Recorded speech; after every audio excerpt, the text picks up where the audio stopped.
ang lahat bago ang tao, sapagkat una kang minahal ng Diyos. Amen? Sabi niyan, mahalin mo siya ng buong puso, buong kaluluwa, buong isip, buong kalakasan. Kanino mo lang yun ibibigay? Sa Diyos lang. Hindi sa tao. Unang-una yun sa Diyos. So the very reason why God created you and me and us, first, to love Him. Yun ang dahilan bakit ka nilikha ng Diyos. Isipin niyo mga kapatid, di ba kamangha-mangha ang Diyos? Very organized. Mula sa pinakamaliit na kailangan ng tao, mga kapatid, hangin at iba pa hanggang makakain ng tao, matitirhan ng tao, mga kapatid, madadamit ang tao, nilikha yun ng Diyos, mga kapatid. Kasi mahal niya tayo. Nakuha niyo po? Kaya tama lang, mahalin natin siya ng buong puso, buong kaluluwa, buong buhay, buong kaisipan at buong kalakasan. Buong puso, buong kaluluwa, buong kaisipan, buong kalakasan. Huwag mong kakalimutan yan, kapatid.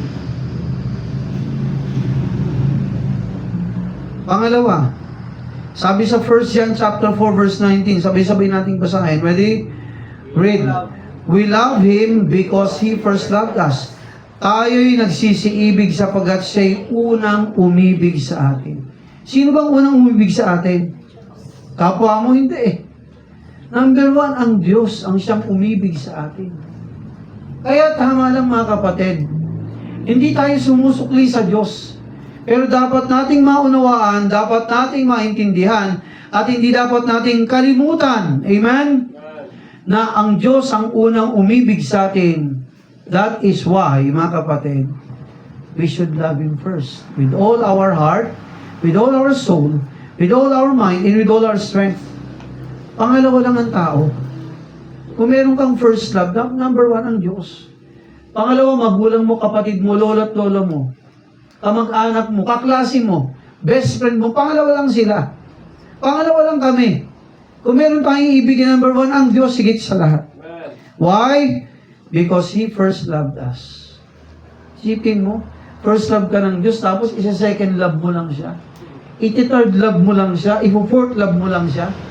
Yung una mong minahal, yung una mong mahal yung tao, yung crush mo, na hindi mo naman kaano-ano. O di ba, nakangiti kayo, mga kulong, ngiti-ngiti. Parang may mga puso, hindi dito nila, kumukuti-kutitap yung mga mata. O mga nene, mga ate, kuya, kahit sa ating mga tatay, nanay, huwag tayong makalimot. Kung meron tayong ibigin, number one ang Diyos. Amen? We should give Him our first love. He must be our first love. Now, from us, the Lord is expecting us, mga kapatid, from us to give Him the highest praise. Bigyan natin siya ng pinakamataas sa pagsamba at pagpuri. Ay pambira, kung mahalaga nga sa taong ayaw mo magpalit, tama? Magsusuot ka ng nakita mo crush mo, gusto mo yung bagong gising ka. Makita mo yung crush mo, gusto mo nakapambahay ka lang. Makita mo yung crush mo, hindi ka man nagsuklay ng buhok.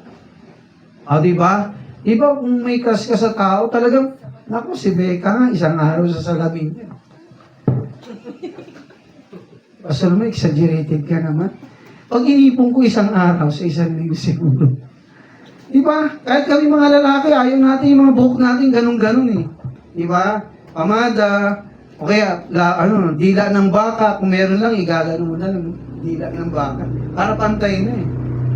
Okay, kung ikaw makikita mo kasmay, diba? Gusto mo mag-ayos ka eh. Abay, pagdating sa Panginoon mga kapatid, ibigay mo yung best mo. Amen? Why? Because we love Him because He first loved us. Okay, pangatlong talata. Ano sabi ng Bible sa Psalms 99 verse 5? Pakibasa po natin lahat. Ready? Read.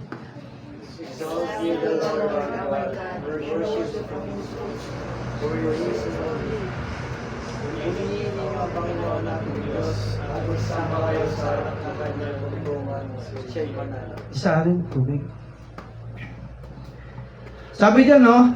Exalt ye the Lord our God, and worship at His footstool, for He is holy. Ibuni ninyo ang Panginoon nating Diyos, at magsisamba kayo sa harap ng kanyang tungtungan, siya'y banal. Sabi niya, nung itaas natin ang Diyos. Mga kapatid, tayo mga tao, aminin natin hindi, nakakalimot tayo. Tama, mali. Nakakalimot tayo. Pero ito'y paalala sa atin ng Diyos. Unahin siyang mahalin, itaas natin ang kanyang pangalan. Nakuha niyo mga kapatid? At sabi diyan, siya'y ating sambahin sa kanyang paanan. We should give God our highest praise. Amen? Our highest worship. Nilikha ka ng Diyos mga kapatid, unang-una para ibigin siya. Sapagkat una tayong inibig ng Diyos, pangalawa, nilikha ka ng Diyos para sambahin siya. Kaya tama lang pag-araw ng linggo, nandito tayo sa bahay-sambahan. Hindi kung saan-saan tayo gumagala. Hindi nandun ka sa trabaho. Nakuha po mga kapatid? Paano kapag papalain ng Diyos? Inuuna mo ibang bagay. Tapos hihingi tayo, Lord, bless me, bless me, bless me. Paano pagpalain niyo ako, pagpalain niyo ako, pagpalain niyo ako? Ang tanong, inuuna mo ba siya? Yun ang tanong dun eh. Inuna ka ng Diyos, binigay niya ang best para sa'yo, tama? Lahat ng yun nilikha niya, niredy niya bago ikaw. Sapagkat nais ng Diyos mga kapatid, lahat ng pangangailangan mo, i-provide niya bago niya nilikha ang tao. Samantalang tayo, we tend many times to forget God. We are very much busy of many things in this world. Your family day ang Sunday. No, it's not. It's the Lord's day. Amen. Sabi ng iba, ang linggo ay araw ng pamilya. Nagkakamali ka. Ang linggo ay unang araw ng linggo para sambahin ang Diyos sama-sama, dapat ang pamilya. Amen. Doon nagkakamali ang tao. Nakuha nyo? Lunes hanggang Sabado, napaka-busy natin sa pag-aaral mga estudyante, tama? Napaka-busy natin mga tatay sa negosyo, trabaho at iba pa. Nakakalimot tayo na ang araw ng linggo is the Lord's day. Amen. Nakakahiya sa Panginoon. Kaya mga anak, sinasabi natin po ito sa inyo sapagkat dapat yung malaman na kung meron tayong uunahin, number 1, ang Diyos. Paano kaya kung tanggalan tayo ng Diyos ng buhay? Yung isang ugat lang na kasing hibla ng buhok sa batok natin, putulin ng Diyos, paputukin niya. Mga kapatid, comatose tayo. Pasalamat ka, listen, pasalamat tayo kahit marami tayong pagkakasala sa Diyos, pagkakamali sa Diyos, buhay pa rin tayo. Amen? Pero mga kapatid, huwag tayong umabuso. Sapagat lahat ng bagay sa mundo may hangganan, kahit ang ating buhay. So mga kapatid, nilikha ka ng Diyos una para mahalin siya. Hello? He loved us. That's why He commanded us to love Him first. With all our heart, with all our soul, with all our mind, and with all our strength. Pangalawa, mga kapatid, the reason why God created us, number 1, to worship Him. Amen. Para sambahin siya. Si Brother Adiet. Ahanga ka dyan. Galing pa ng ano yan? Paligawan? Bukal? Gigising ng alas 3, naglalakad na ng madaling araw, makarating lang dito. Ayaw pa sakay ng masasakyan. Oye, bagaman pagod ka, ilang oras ang nilakad mo yan? Anong oras ka umalis sa inyo yan? O alas 4? Makarating dito, 5 oras, lalakarin niya. Bakit? Para siyang sipong pagong. Tama nga, talagang aabutin ka ng 4 na oras makarating dito. Pero nagsisikap yan. Maraming beses pa nga, mas maaga pa sa atin yan. Sa inyo eh. Nagets siya mga kapatid, hindi nakakalimot eh. Nakuha niyo mga kapatid. Sabi ito, nilikha tayo ng Diyos para sambahin siya. That is why mga kapatid, ibigay natin yung best natin sa Diyos. Maging maagap tayo. Hello? Lahat ng panambahan, hindi lang naman actually linggo eh. Sabi ng Bible sa Hebrews 10:25, forsaking not the assembling of ourselves. Basahin natin yun. Hebrews 10:25. Ito'y paalala sa atin. O, pwede bang pakibasa? Sabay-sabay po tayo magbasa. Kailangan po, English at Tagalog. Ready? Read. Not forsaking the assembling of ourselves together, as the manner of some is, but exhorting one another, and so much the more, as it is in the day approaching. Tagalog. Na huwag natin pabayaan ang ating pagkakatipon, na gaya ng ugali ng iba, kundi ang marami sa isa't isa, lalo kung yung namamalas na nalalapit na araw. Okay, ito yan. Sabi diyan, huwag nating kalimutan ang pagtitipon ng bawat isa. Ito, pagtitipon, panambahan. Sapagkat ito'y kinalilimutan ng marami. Nakuha niyo mga kapatid? Kaya huwag kang magtaka kung ilang taon ka ng Kristyano. Paso, bakit hirap na hirap kaming umasenso? Paso, bakit ang buhay, minsan magpo-post mo sa Facebook, ano ba to? Ganito pa rin. Walang pagbabago. Ang tanong, binago mo na ba ang ugalit style ng pamumuhay mo sa harapan ng Diyos? Para sabi mong mabago ang buhay mo. Huwag kang magtaka kung bakit para bang wala tayong pagbabago sa buhay kahit yung ating lifestyle. Bakit? Ang tanong, inaayos mo ba ang lakad mo sa harapan ng Diyos? Inuuna mo ba siya? Minamahal mo ba siya? Ang tanong, okay, paso minamahal ko ang Diyos, gaano mo siya kamahal? Nakuha niyo mga kapatid? Ano bang mawawala sa'yo pag dumalo ka ng prayer meeting? Wednesday, prayer meeting, gaganito lang kami pag Wednesday ng gabi. Gaganito lang kami karami, lagi. Abay mga kapatid, pambihira, 7 taon na tayo sa Tagaytay. Hindi niyo pa ba alam na may prayer meeting tayo pag Wednesday? Prayer meeting. Pagsasama-samang pananalangin ng simbahan. Wala ka. Hingi ka sa Diyos, hindi ka nga dumadalo ng prayer meeting. Sama-sama nating pananambahan yun. Kung may online man, hindi ko alam kung nag-online ka. Baka siguro si pastor? Pastor lang yan. Ewan ko kung nag-online kayo at kung nag-online man kayo, nakikinig ba kayo ng maayos at tinatapos nyo? Hindi ko alam. Sige. Mga kapatid, may prayer meeting tayo. 5:30 to 7. 1 oras at kalahati lang. Kung may trabaho ka pagkatapos nun, tumakbo ka ulit kung malapit ka lang dito. Nag-gets nyo mga kapatid?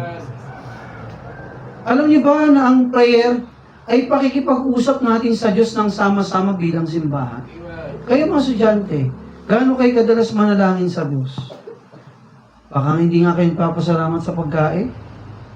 Bago matulog, bago pumasok sa school, baka hindi man lang kayo nagpipray. Hindi yung pinagpipray yung mga magulang nyo. Hindi ko alam. Puro lang kayo baon, daddy, mami, bili mo ko ng ganito, bili mo ko niyan. Pero hindi ka nga nananalangin, hindi mo nga napapanalangin mami at daddy mo. Puro lang tayo hingi. Mga kapatid, listen, hindi po tayo po yung mga Kristiyano na. Ay, baguhin natin ang ating mga lakad at gawin. Amen? Gusto mo pagpalain ka ng Diyos, anong ginawa mo para sa Kanya? Kasi kahit sa mga anak mo, kung sino yung anak mong close sa'yo, masunurin sa'yo, tama? Nakikinig sa'yo, pagpapalain mo, hindi ka na pahihirapan, hindi mo siya pahihirapan, bili mo ko, hindi mo na pahihirapan kasi yung anak mo mabuti. Nakikita mo pa, minsan nga, mabilis ka pa sa hingi niya nandyan Pero yung mga anak mo, utusan mo, bigyan mo ko tubig. Nakasimangot pa. Samantalang, ang bilis humingi. Hindi pa sila nahingi, nabili mo na, yung iba. Utusan mo ng ganito, nakadabog pa. Umaba na yung ilong. No? Yung mga kuto, tumambak na sa ulo, kakakamot kasi inutusan mo Huwag tayong ganun mga anak. Pag tayo pa inutusan ng Diyos mga Kristiyano, sumunod po tayo kaagad. Amen? Sumunod po tayo kaagad. So sabi dito mga kapatid, nilikha ng Diyos para ibigin siya. Pangalawa, nilikha ka ng Diyos para sambahin siya. Kayo mga pagtitipon mga kapatid, isang biling daw. May cancer stage 4. dumadalo ng prayer meeting, hindi nawawala sa pananambahan. Stage 4 cancer. Yan po'y kalbo na. Pero makikita mo laging on time, on time, on time. Samantalang tayo mga Kristiyano, wala ka namang sakit. Nandito ka lang naman sa lugar ng Tagaytay, kalapit mo lang, hindi ka makadalo.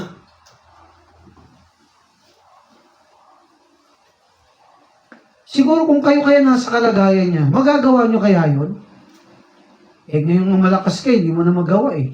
Ewan ko na lang, kung may sakit ka, kung magawa mo pa. Pasensya na mga kapatid. Realidad. Humihingi ka sa Diyos. Ang tanong, inaayos mo ba ang sarili mo sa Kanya? Kasi ang Diyos mo hindi uto-uto. Hindi siya uto-uto. Ba, hindi ka lumalakad ng maayos, bibigyan ka niya, kahilo. Mga kapatid, pinagpapala ng Diyos yung mga nagpupursige. Amen? Mga masikap, nagsisikap. Yung anlumpo eh. Dinala ng 4 na magkakaibigan kay Jesus eh. Hindi makalakad yon. Para lang makarating doon sa pinagtitipunan ni Jesus. Binuhat siya eh. Ako yung naniniwala yung lumpong yun nakakapagsalita.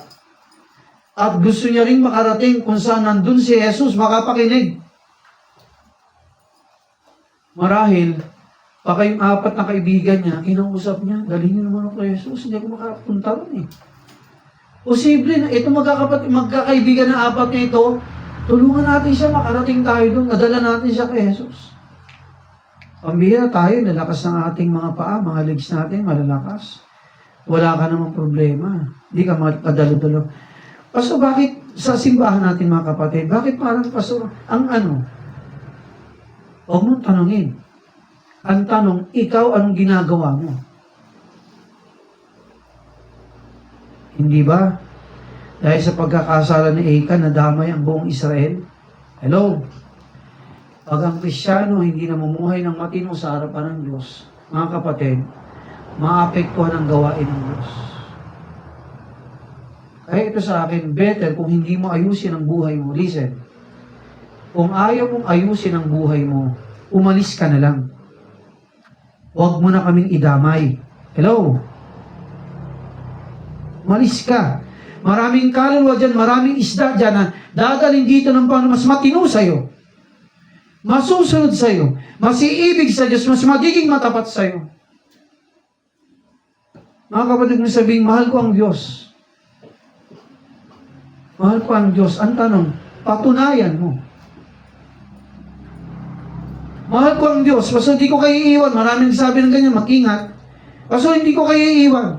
Totoo, hindi ko iiwan ang simbahan. Wala na ngayon. Ang dami niyan sa Mother Church. Nauna pa sa akin yung iba. Mga kapatid, pag sinabi mong mahal mo ang Diyos, mahal mong simbahan, prove it. Amen? Sapagkat ang tunay na pagmamahal, nakikita sa kanilang gawa. Nakuha niyo mga kapatid, sinasabi mong nananampalataya ka, yung diablo nga, nananampalataya din, nanginginig pa eh, Satanas eh. Pero nung pagkakaiba ng ating pananampalataya sa diablo, tayo, yung pananampalataya nakikita, sumusunod tayo sa Diyos. Amen? Yung diablo, hindi, rebelde siya. Mga kapatid, kung sinasabi nating mahal mo ang Diyos, tama lang, kasi una siya nag-ibig sa atin. Tama? Pangalawa, patunayan mo. Huwag lang tayo hanggang sa salita. Ipakita mo. Hello? Mga kapatid, hello? Mas kahanga-hanga ang isang Kristiyano na nagsasabing mahal ko ang Diyos at nakikita sa kanyang buhay si Kristo. Bakit natin dapat mahalin ang Diyos? Una, siyang umibig sa atin. Pangalawa, bakit tayo kanyang binuhay sa mundong ito para sambahin siya, unahin siya. Pangatlo, bakit niya tayo nilikha? Hindi ko nahabaan pa. Bakit na tayo nilikha? Sabi diyan, pangatlo, hindi ko nabasahin yung iba, sambahin siya yung pangalawa. Pangatlo, Deuteronomy 6:13, Thou shalt fear the Lord thy God, and serve Him, and shall swear by His name. Ikaw ay matakot sa Panginoon mong Diyos, at sa Kanya maglingkod ka sa pamagitan lamang ng Kanyang pangalan, susumpa ka o mangangako ka. Okay, sabi ito pangatlo, paglingkuran mo ang Diyos. Hello? Ang paglilingkod sa Diyos, hindi lang si pastor ang gumagawa. Hindi lang ang pamilya ni pastor ang gumagawa, hindi lang kanyang asawa at mga anak, hindi. Lahat tayo. Hindi lang ang ilang kabataan, mga kapatid, pasensya na. Marami ko nakakasama rito, mga kapatid, kabataan sa paglilingkod. Pero sa mga adults, bilang ko lang sa 5 kong daliri, ang adult na nakakasama namin sa paglilingkod. 5 daliri. Abay, kung mahal mo ang Diyos, bakit niya nanilikha? Number 1, mahalin siya. Pangalawa, sambahin siya. Pangatlo, paglingkuran ang Diyos. Mga kapatid, marami kang time sa trabaho mo. So yun, 8 oras, 12 oras. Minsan, double shift pa nga, di ba? Pero ang tanong, kasi yung pagsisimba, trabaho natin yan eh. Ano yan? Obligasyon natin yan sa harapan ng Diyos. Tungkulin natin yan sa pagsamba, parte ng pagsamba eh. Pero mga kapatid, hindi ibig sabihin, makinig, umupo ka dyan, naglingkod ka na. Actually, naglilingkod sa inyong pastor mo. Kayo nakikinig, kayong pinaglilingkuran. Mga kapatid, bakit tayo nilikha ng Diyos? Pangatlo, para paglingkuran ng Diyos. Marami tayong kaluluwang dapat abutin. Hello! Kailan ka huling nagbigay ng tracts? Kailan ka nag-pray para sa mga hindi paligtas? Kailan yung huli mong time na nagbahagi ka ng salita ng Diyos sa kanila? Kailan? When was it? Natatandaan mo ba? Mga kapatid, napakaraming tao. Punta kami dyan sa Santa Monica, kinausap ko yung kapitan. Sabi ko, Kap, magkakaroon po kami ng gift giving sa mga kabataan. Pumasok ako dyan, 2 years ago ata. Hindi ko pa nasuyod yung lahat. Kahapon, ano kami ron, pambihirang yan, dami pa ng bahay dun sa loob. Siksikan, ito nga lang, ito galugad na natin to eh. Halos eh. Pero mga kapatid, yung kakabilang natin na barangay, hindi pa natin galugad yan lahat.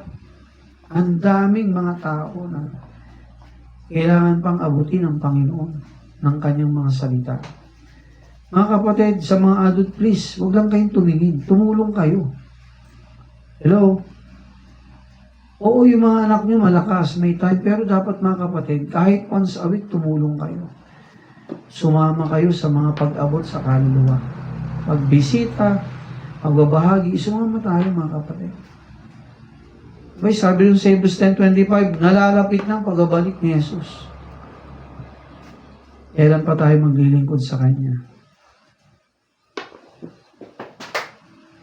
Sabi rito, Deuteronomy 11:13, and it shall come to pass, if you shall hearken diligently to my commandments, and which I command you this day, to love the Lord your God, and to serve Him with all your heart, and with all your soul. Mga kapatid, pangatlong bagay, bakit tayo nilikha ng Diyos? Para paglingkuran siya. Ang paglilingkod nandito lang. Pagdating sa langit, lahat tayo ron, sasamba na lang sa Diyos. Wala na tayong ibang gagawin doon. Ang paglilingkod dito lang. Isipin niyo mga kapatid, kung walang naglingkod sa inyo, hello, makinig, naabot pa kayo ng salita ng Diyos? Kung walang Kristiyanong kumatok, magtiyaga sa inyo, hindi kayo pinaglingkuran, abot kaya tayo. Pasalamat sa kaklase ko ng college. Thrice, punta siya ng bahay. Hindi ko siya ka-close. Kabatian ko lang kasi nung working student ako sa Jollibee, nakikita ko siya pero hindi ko siya kaibigan. O kamusta na, ganunan lang kami. Aba, hindi ko alam, pinagpipray niya pala ako. One time, nakasakay ko siya sa jeep, kinuha niya yung pangalan ko. Sabi niya sa akin, pwede bang pumasya sa bahay niya? Sabi ko, sige. Alam mo, ang tiyaga niya. Hinahanap niya yung bahay namin. 3 beses siya nakarating. Isa, pangalawa, wala ako. Pangatlo, nahuli niya ako. Salamat sa kaibigan kong yun. Hindi ko siya makakalimutan, si Brother Bobby Ilaya. Magaling na disciple. Sinagaan ako. Pagkain niya, pagkain ko rin. Kung saan siya pupunta, hatak niya ako. Lalo na sa paglilingkod. Doon ako natuto. Salamat, ako'y na-train. Sipin mo, kung walang pastor, kapatid na nag-alaga sa akin, hindi ko alam kung nasa ng buhay ko ngayon. Mga kapatid, pinaglingkuran ka ng iba. Amen? Bay, maglingkod naman tayo sa Kanya. Yung Sabado, Wednesday prayer meeting, regular po yung ating prayer meeting. 5:30 ng hapon. Natatapos po tayo noon 7 o'clock or 6:30 ng hapon. Yung ating sama-samang paglilingkod, paghayo, pagbibisita, Sabado ng hapon. Mga kapatid, please, sumama kayo. 3 o'clock. Pag Sabado po ng hapon. Kung gusto niyo maglingkod sa inyong lugar, fine. Pero yung Sabado, dalangin ko mga kapatid, sama-sama tayo. Amen? Na maglingkod sa ating Panginoon. Huling-huling talata. Ito ka natapusin. Joshua 24:14. Basahin po natin ito. Basahin natin. Joshua 24 verse 14. Sabay-sabay po natin basahin. Ready? Read. Now therefore, fear the Lord and serve Him in sincerity and in truth. And put away the gods which your fathers served on the other side of the flood and in Egypt, and serve ye the Lord. Sabi ng Panginoon, sabi ni Joshua, kaya nga ngayon, katakutan niyo ang Diyos at siya'y inyong paglingkuran ng buong puso at buong katotohanan. Kaya mga kapatid, huwag mong dahilan, huwag mong gawing dahilan. Pastor, yung mga anak ko kasi, hindi ko makasama eh. Kano ba kalalaki yung mga anak mo? Pastor, baby pa eh, sama mo. Tag-iisa tayo magbit-bit. Pastor, yung mga anak ko, ganito pa kalalit eh, naglalakad eh. Sama mo, may paayan. Pag napagod, bit-bitin natin. Nakuha niyo mga kapatid? Pastor, may negosyo kami. Saan ka ba mas takot? Padre Elmer, may negosyo rin yan. Pero pag araw na kailangan isara, sinasara niya. Yung customer niya lumalapit sa kanya. Hindi siyang lumalapit sa tao. Sila ang hinahanap. Gusto mo ng ganon? Unahin mo ang Diyos. Hindi nawawalan, bro, ng gawa mo. Nakaka-amaze to. Pasensya na mga kapatid ha. Ito, hindi pa natin miyembro yan. Alam niyo ni Pastor John Arad. Hindi ko siya inaawat na maglingkod kaysa wala siyang gawin. Tama? At hindi ko yung minamadali sila mag-asawa na transfer na kayo rito. Hindi ako gahaman sa miyembro. Ang prayer ko sa kanila, bumalik sila. Pero kung pasya nila, mananatili rito, gusto ko yung paalam na maayos. Hindi ako sakim. Makinig po. Kaibigan natin yun. Pero ito bro, hindi ko pinapalaki yung tenga nyo ni Sister Belinda. Pero nakikita ko sa kanila eh. Yung pagsisikap, yung bang walang duda na tumapak, sumunod sa kalooban ng Diyos, thinking na ang laki-laking pera ng kailangan ng kanyang asawa. 1,000. Magkano injection mo kada isang ngayon? 18,000? 62,000. Sa loob ng ilang linggo? Monthly? Every 3 weeks, 60,000 ang kailangan nila. Pero makikita mong uma-absent yan sa prayer meeting. Makikita mong wala yan maghapon sa simbahan. Pasensya na, talo ang marami. Si Brother Elmer ang trabaho niya sa bahay lang. Natutuwa ako every time na nag-vlog si vlogger na to. Nakakamiss ako lagi sila may gawa. Lagi may gawa. Sabi ko, alam mo Lord, pagpalain mo silang sagana. Kasama sila sa prayer ko lagi. Mga kapatid, biyayain ng Diyos kasi sumusunod eh. Hindi ko mga kapatid sinasabing lumaki ang kanilang tenga. Pero mga kapatid, kapag ikaw ay lumalakad sa kalooban ng Diyos, listen, hahabulin ka ng pagpapala ng Diyos. Uunahan ka pa niyan. Hindi ka niyan tatantanan. Bakit? Nakukuha mo yung pabor ng Diyos eh. May dahilan ba? Panginoon, kasi. Ikaw lang, maraming may dahilan. Natatakot ka, mawalan ka ng ilang pirasong customer. Alam mo ba, higit pa sa 10 beses, kaya kang palitan ng Diyos niyan. Maging matapat ka lang sa Kanya. Mga kapatid, ang salita po ng Diyos, hindi po sinungaling. Perfecto po ito, sakdal po ito, wala po itong mali. Ito po'y totoo. Wala pang pangako ang Diyos, mga kapatid, na binali niya. Kaya mga kapatid, ano sabi ni Joshua? Paglilingkuran ko ang Diyos ng buong sensero at buong katotohanan. Huling-huli. O yan. Yung panahon natin ngayon, at panahon nila Joshua, hindi magkaiba. Sabi ng Bible, there is nothing new under the sun. Ano sabi sa Joshua 24 verse 15? Basahin niyo pong may mabuti. Kailangan pong magbasa. Okay, ready? Read. Sabay-sabay po tayo. Ready, read. Serve the Lord. Just use His name for whether the gods you shall serve that will others or the gods or I see whose land be dead. But as for me and my house, we will serve the Lord. At kung inagala Okay, sige. Sabi niya, no? At kung inaakala nyo, masamang paglingkuran ng Diyos. Kasi mga kapatid, yung time ni Joshua, may mga ganun din Kristyano mananampalataya, nag-aalala, inuunang pamilya. Hindi naman masama, maging kang responsible father, mother sa mga anak mo, tama? Pero mga kapatid, pag paglilingkod ang pag-uusapan, huwag mong ipagkait sa Diyos na unahin mo siya. Hindi naman araw-araw di ba? Tama? Ano sabi ni Joshua? Kung sa palagay nyo, sa inyo masama, na unahin ng Diyos ay paglingkuran, mamili kayo sa araw na ito kung sino yung paglilingkuran. Yung mga Diyos-Diyosan, yung ibang bagay na higit pa sa Diyos, o ang Diyos ng Israel. Ano sabi ni Joshua? Pero sa aking pamilya, uunahin namin ang Diyos. Sabi, kung ikaw ay tatay, ikaw ay nanay, leader ka sa bahay, unahin ang Diyos. Amen? Huwag kang matakot. Tanggalin mo yung takot sa puso mo, sa isipan mo. Tanggalin mo yung alalahanin. Tandaan mo ito. Bago ka pa nga mag-isip, alam na ng Diyos yung concern mo eh. Bago ka pa humingi, alam niya na. Ang tanong, patunayan mo kung gaano ka katapat. Para yung pagkapalan niya nasa Kanya, ibigay niya sa'yo nang walang pagpipigil.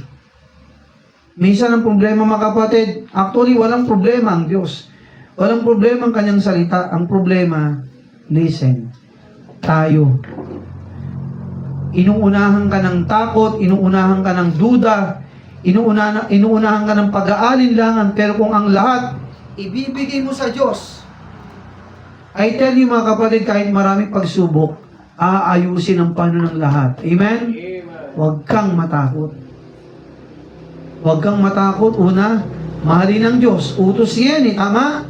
Una niya tayong minahal. Pangalawa, huwag kang matakot, mga kapatid, na unahin siya, sambahin siya sa mga araw ng pananamba. I challenge you mga kapatid. I challenge you. Dumalo ko yung prayer meeting pag Wednesday. 1 oras kalahati, hindi ka mawawalan. Magkakaroon ka pa. Lalaki pa ang pananampalataya mo. Maraming mananalangin sa'yo. Kung 10 kami, isipin mo 10 tao nananalangin pagpalaing ka. Yung trabaho mo, yung negosyo mo, ayaw mo no? Maraming nananalangin para sa'yo. Ano mga kapatid, pangatlo, huwag kang matakot paglingkuran ng Diyos. Bakit, Pastor? Yun yung ating layunin. Bakit tayo nilikha ng Diyos sa mundong ito? Ibigin siya, sambahin siya, unahin siya, paglingkuran siya. Mga kapatid, alam mo, sinong Diyos ang magdadamot na inuuna mo siya? Sinong Diyos na makapangyarihan sa langit, mga kapatid? Ang magdadamot, hindi ibigay ang ating pangangailangan kung mahal mo siyang totoo, buong puso, kaluluwa, lakas at isipan. Sinong Diyos, mga kapatid, ang magpipigil ng kanyang pagpapala kung ikaw ay sumusunod sa kanya ng maayos at matapat? Mga kapatid, ang nagiging dahilan kung bakit para bang napipigilan ng pagkapala sa atin kasi examine mo gaano mo kamahal ang Diyos. Hello? Gaano mo siya kamahal? Una ba siya sa buhay mo? Nakuha niyo, mga kapatid, kamusta ang yung pagsamba sa Kanya? Highest praise ba? Kalugod-lugod ba sa Kanya? Pangatlo, mga kapatid, paglingkuran mo siya ng maayos. Huwag ka lang mamili, ito lang, ito. Ay, yung pito, hindi na. Mga kapatid, paglingkuran natin ng Diyos. Ibigay mo ang puso mo sa Kanya. Ibigay mo yung buhay mo sa Kanya. Nakuha po? Okay, tayo pong lahat ay tumayo.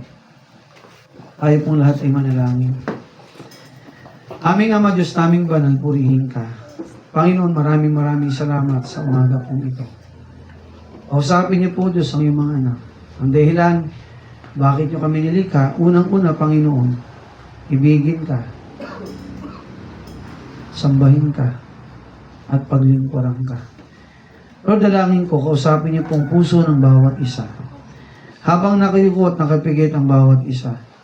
Habang nakayuko at nakapigit ang bawat isa. Kapatid kong Krisyano, mahal ba natin ang Diyos sa ating buhay? Mahal mo ba si Kristo sa iyong buhay? Abay, kung mahal natin ang Diyos sa ating buhay, patunayan mo. Habang nakayukot nakapigit, siya sa atin ating mga sarili. Kung nakita mo may pagkukulang ka sa Diyos, maging humble ka. Magpakumbaba ka sa Diyos. Kung hindi mo siya pinaglilingkuran,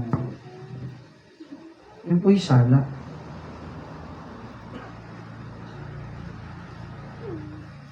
Ayusin mong buhay mo sa Panginoon. Maglaan ka ng oras, panahon sa Kanya para siya paglingkuran. Pangalawa, kumusta ang pagsamba mo sa Kanya? Kalugod-lugod ba ang ating buhay pagsamba sa Kanya? Pangatlo, inuuna ba natin siya? Gaano kalalim ang pag-ibig mo sa Diyos?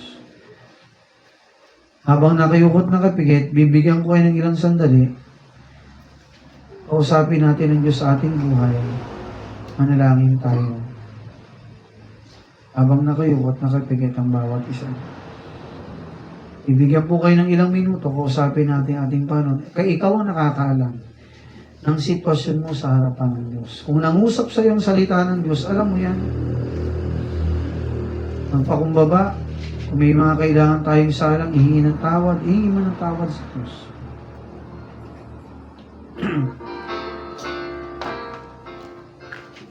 Sa atin naman mga panauhin, mga kabataan na nandito, si Kristo ba'y nasa buhay mo na? Si Kristo ba'y nasa puso mo na? Kaibigan, kung wala pa, alam mo ba, mahal ka ng Diyos. Mahal na mahal ka ng Diyos. Nilikha niyang lahat ng bagay para sa iyo. Sapagat mahal ka ng Diyos. Hinanda niya ang lahat ng pangangailangan natin. Kasi tayo siyang unang umibig sa atin. Pangalawa, alam mo ba, higit pang pinatunayan niya ng ating Ama sa Langit ang kanyang pag-ibig sa atin nung binigay niya si Jesus ang kanyang buntong anak sa krus ng Kalbaryo para sa atin. Buhay ni Kristo. Dalisay niyang buhay. Dalisay at banal niyang buhay ang nabuo sa krus ng Kalbaryo para ibigay lang sa iyo ang kapatawaran sa lahat ng iyong kasalanan. Kabataang Krisyano, si Kristo ba'y nasa buhay mo na? Si Kristo ba'y tinanggap mo na sa puso mo? Siya ba'y sinampalatayanan mo na? Abay, kung hindi pa, kailangan mo si Jesus. Lumapit ka sa Kanya. Sabihin mo sa Panginoon, Panginoon, ako'y dumudulog sa iyo sa umaga pong ito. Humihingi ng tawad sa lahat ng aking mga kasalanan. Ang lahat ng yun ay akin pong pinagsisisihan. Panginoong Jesus, ako'y naniniwala sa iyo. Hinalay mo ang iyong buhay ang iyong banal at dalisay na dugo, hinandog mo sa krus ng Kalbaryo para sa aking kaligtasan, para lahat ng kasalanan ko'y mapatawad mo at malinis mo. Jesus, ngayong umagang ito, naniniwala at nananampalataya ako sa iyo. Ikaw ang aking tagapagligtas at wala ng iba. Kaya Jesus, umaga pong ito, pinagbubuksan kita sa aking puso at tinatanggap kita bilang aking Panginoon, bilang aking Diyos, bilang aking tagapagligtas. Jesus, mula ngayon, maghari ka nawa sa aking puso, sa aking buhay. Tulungan mo ako na lumago sa iyong mga salita. Salamat po muli. Sa ngalan ni Jesus. Amen. Sa aming mga bisita, mga kabataan nandito, so kung si Kristo'y nasa buhay mo na tinanggap mo na, o makinig, nais ng Diyos maging ka mabuting tagasunod niya. Amen? Nais ng Diyos maging kang mabuting Kristiyano. Kaya dalangin ko, magpatuloy kayo sa Panginoon. Amen? Masaya, masarap ang nagpapatuloy kay Kristo. Babaguhin ng Diyos, aayusin ng Diyos ang buhay niyo. Alam mo ba mga kabataan, yung mga miyembro dito, karamihan ng buhay namin dati, walang direksyon. Buhay ko nung dati, wala. Hindi ko alam kung saan ako pupunta. Pero salamat sa Diyos kung nakilala ko si Jesus, tinanggap niya sa aking buhay, sinampalatayaan mo siya. Narinig ko ang kanyang mga salita, sinikap ko maging masunurin na Kristiyano sa kanya. Napabuti ang aking buhay. Kaya kayo mga kabataan, no? Kung tinanggap mo na si Jesus, magpatuloy sa Panginoon. Lumakad sa kanyang kalooban at biyaya. Okay, tayo pong lahat ay tumayo. Umupo pala, sorry. Tawagin natin ang ating mga ushers. Ushers, dito na kayo.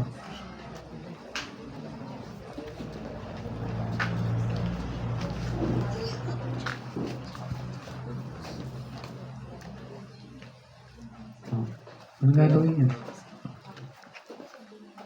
Yan tayo po humingi ng mga offering envelopes. Mga members, huwag niyong iwasan yan. Pagpapala yan. Ibalik natin sa Diyos ang para sa Kanya.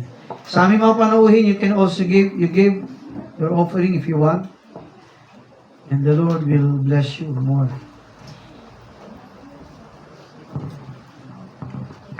Yan, sa mga kapatiran nating malalayo, no? Huwag niyong hayaang wala kayo. At wala rin yung ating mga handog. So you can send them to this. Ayan. Baka magtanong kayo, Pastor, bakit pangalan nyo? Totoo yan, pangalan ko yan. Kasi, listen, hindi ganun kadali ang mag-open ng account ang simbahan. Maraming papeles na kailangan. Alam niyo ba yun? Hihingihan ka ng SEC.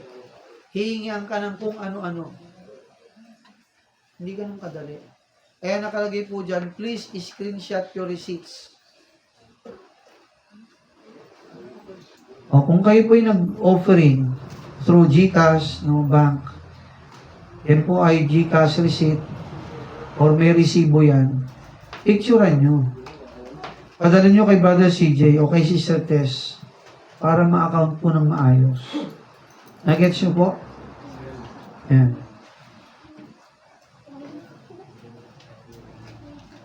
So, maging tayong matapat, maging sa larangan po ng pagbibigay. No? Meron tayong GCash dyan, BDO, RCBC. At syempre, bago tayo mag-take ng offering ngayon, nananalangin tayo. Pag-pray natin yung may-ari, pag-pray natin yung loting ito, at pag-pray natin kung saan tayo dadali ng ating Panginoon.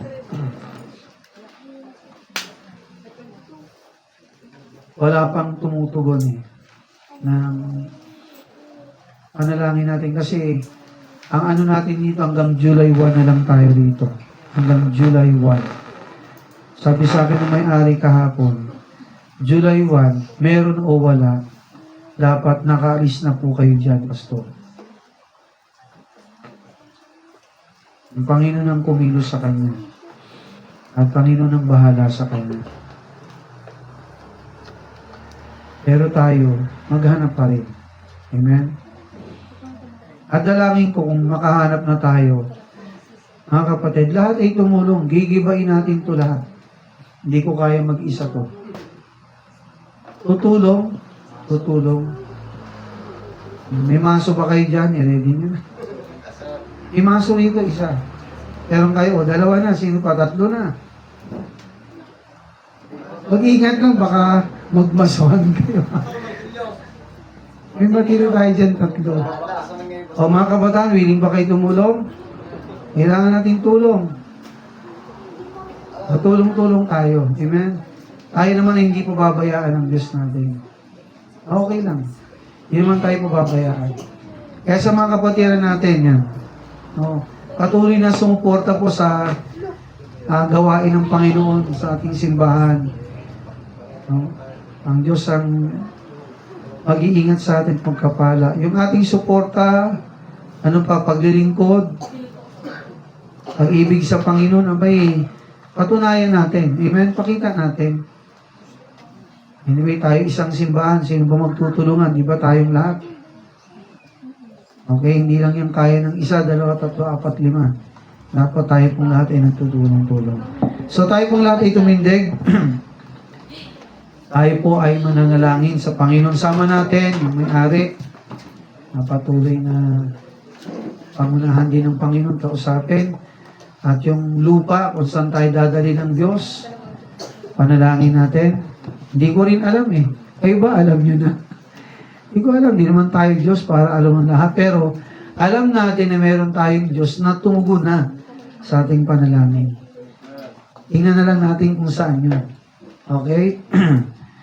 So, yun din po paalala, yan bago tayo magtapos din, 64 days to go before our 7th founding celebration, and also it is our sacrificial Thanksgiving Sunday. That will be on May 25, Sunday sa umaga, evangelism po yan.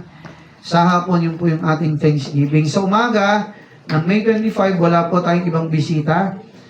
Hindi na tayo mag-imbita ng iba kasi evangelism po ito. Gagawin natin, ganun din, magdala ng tag-iisang sakong bigas. Yung tag 5 kilos O yung mga bisita natin, mag-ipunan tayo ngayon, 2 months na lang eh. Yung bawat bisita nating pamilya, bibigyan natin tag-iisang sakong bigas. Isang sako ilang kilo pasto? 5 na. Kala na 50. 5 na, no? May sako yun, di ba? So yun, simula sa linggo, pwede na kayo magdala. Tag 5 kilo po. Amimigay po natin yun sa May 25. At syempre, huwag natin kakalimutan yung ating mga sacrificial and Thanksgiving offering. Mga kapatid, lahat tayo maging kabahagi. Amen? Okay, so tayo po'y manalangin. Una natin ipanalangin itong lupa, may-ari, at syempre yung lugar na ating lilipatan. Patuloy nating idulog sa Diyos gabi-gabi. Sa inyong trabaho, sa inyong tahanan, isama niyo sa panalangin yung ating sitwasyon. Tayo po'y manalangin. Aming Ama, Diyos naming banal, kami po, O Diyos, ay nagsusumamo at hanggang makaawa sa inyo, Panginoon. Alam po namin yung sa July 1, ay tapos na talaga completely ang aming upa rito. At wala kaming ibang aasahan, O Diyos, kundi Ikaw. Pero dalangin ko, pagpalain yung may-ari ng lupa. At yan din po kami, Panginoon, kung saan mo kami dadalhin, Lord, dalangin po namin na dalhin mo kami sa tamang tao na may magandang puso. Tamang taong makakatulong sa amin. Tamang lupa, tamang lugar, tamang lokasyon. Magandang lokasyon. May parking. Mayroong pagtitigilan ng mga sasakyan. Mas maayos na lugar na hindi po binabaha. Panginoon, tabing kalsada. Or pasok lang ng konti sa kalsada, Panginoon. Yun po'y kahilingan po namin sa inyo, Panginoon. Dalangin po namin ng Diyos. Mabuting mga kahilingan ng Diyos, ayon sa iyong kalooban, ay masunod. Meron na lang po kaming 2 buwan, mahigit, para maganda at lumipat. Tulungan mo kami, Panginoon. Ikaw ang aming pag-asa. Ikaw ang aming Diyos. Ang mga imposibleng bagay sa amin, lahat po sa inyo posible yun at walang Walang bagay na hindi mo kayang gawin. Yung aming kakapusan, kasaganahan mo, O Diyos.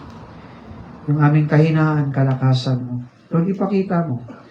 Gaya ng pinakita mo kay Abraham, Isaac, Jacob, sa mga naunang Kristyano sa amin, that you are the greatest Jehovah Jireh, who will provides all our needs. Tulungan mo kami, Panginoon. Pangunahan mo kami. O Banal na Espiritu, ang mga panalangin ito, O Diyos, ay aming dinudulog sa inyo, nang lahat ng ito ay paabot po sa Ama. Kami po ay nagsusumamo sa inyo. Samahan mo kami. Ingatan niyo po kami. Ang mga kapatid at tumulong, bigyan ng kalakasan katawan. Financially, tulungan din ang bawat isa sa aming mga needs. Bless niyo po ang bawat kaluluwa na papasok at lalabas sa iyong simbahan. Umuwi na may kagalakan, kasiyahan, kapayapaan sa kanilang puso. At may pananabik na muling bumalik. Matuto, makapakinig at tumago sa iyong mga salita. Sa mga rin pong ito, Panginoon, pagpalaan niyo rin pong sama-sama namin pagbibigay. Maging matapat ang bawat isa, O Diyos, na ibalik ang para sa iyo.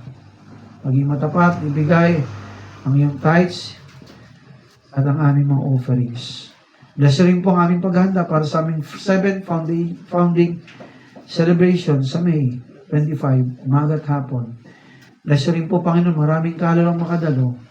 At higit din sa lahat, bless po ang bawat isa na kami po isama-sama magbigay ng aming sakripisyong pasasalamat sa iyo, sapagkat kailangan po yun ng iyong gawain. Minsan pa, Panginoon, sa inyo po namin binabalik ang lahat ng kapurihan, sapagkat ang lahat ng ito, Diyos, ay aming dalangin at sama. Sa ngalan ni Jesus. Amen. God bless you, give.